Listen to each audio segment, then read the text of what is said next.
اکثر لوگ یہ ہم سے سوال پوچھتے ہیں کہ قرآن حکیم دو گتوں کے درمیان ایک جگہ کے اوپر موجود ہے.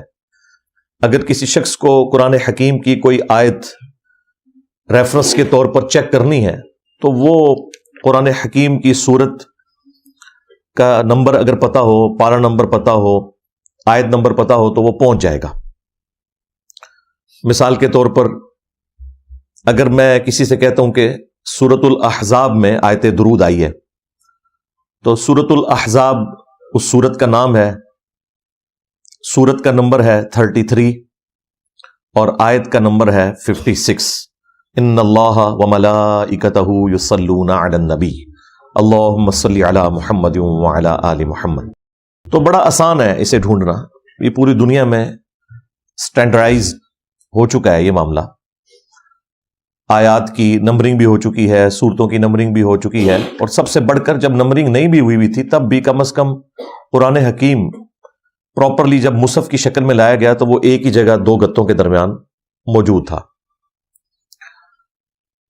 لیکن جہاں تک احادیث کا معاملہ ہے تو اس میں یہ فیسلٹی اس حوالے سے اویلیبل نہیں ہے.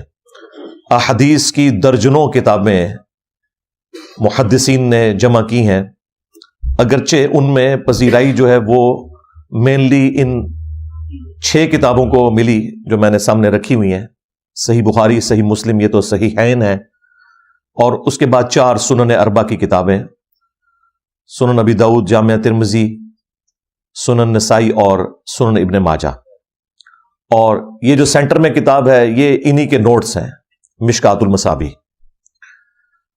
تو یہ کتابیں اور اس کے علاوہ بھی اور کافی کتابیں، الموطا امام مالک ہے، مسند امام احمد ہے، سنن دارمی ہے، المستدرک للحاکم ہے، مصنف ابن ابی شیبہ ہے، اور کافی ساری کتابیں ہیں. لیکن یہ 6 کتابیں ایسی ہیں جنہیں اللہ تعالیٰ نے مقبولیت دی، اہل سنت کے ہاں یہ سٹینڈرڈ مانی جاتی ہیں. اور ایک غلط العام اصطلاح مشہور ہے صحاح ستہ کی. صحاح ستہ کی ٹرم جو ہے یہ غلط ہے. صحاح ستہ نہیں ہے، یہ کتب ستہ ہے، یعنی 6 کتابیں احادیث کی. صحاح ستہ کا تو مطلب ہوا کہ 6 کی 6 صحیح کتابیں.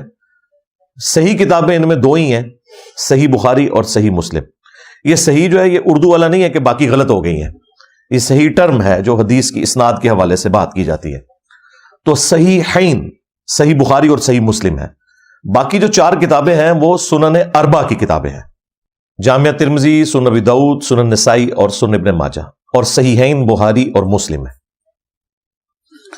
اب کوئی ایک ایسی کتاب جس کے اوپر اس حوالے سے ہمیں سیٹسفیکشن ہو کہ اہل سنت کی مین سٹریم کے کتابوں کے نوٹس کی شکل میں وہ ہو، تاکہ ایک کتاب خرید لی جائے اور ہمارے جو بنیادی مسائل ہیں، ایمانیات سے متعلق، وضو سے متعلق، غسل سے متعلق، نماز سے متعلق، اسی طریقے سے زکوٰۃ، حج، روزے، نکاح، طلاق، حلال اور حرام کاروبار، یہ ساری چیزیں جو ہیں وہ کمبائنڈ فارم میں ایک جگہ جمع ہوں.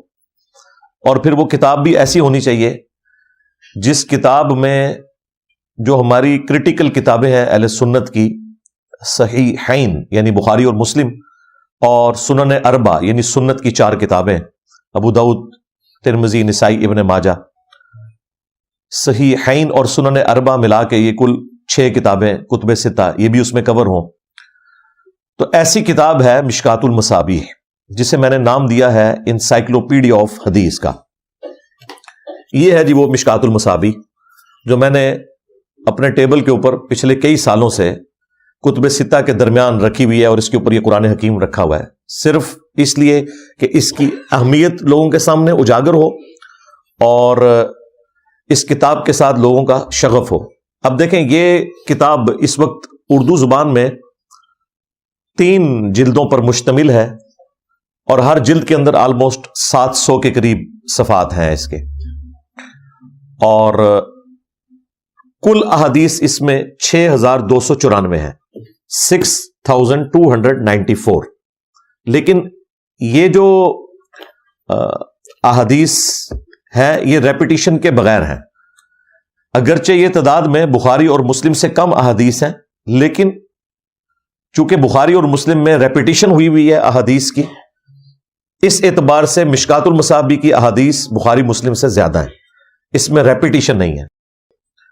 یعنی بخاری اور مسلم میں اگر ریپیٹیشن نکال دی جائے تو آلموسٹ 4000 کے قریب احادیث ہیں بخاری میں اور اتنی ہی مسلم کے اندر ہے، اور ان دونوں کو بھی اگر کمبائنڈ کیا جائے تو آلموسٹ 2000 احادیث ایسی ہیں جو کامن ہیں، اور اگر اسپیسیفکلی دیکھیں تو وہ 1906 احادیث ہیں، 1906 احادیث، جو الگ سے ایک کتاب اللؤلؤ والمرجان کے نام سے پرنٹ ہو چکی ہے۔ فواد عبد الباقی ایک عرب اسکالر ہیں، انہوں نے پرنٹ کی ہے اللؤلؤ والمرجان۔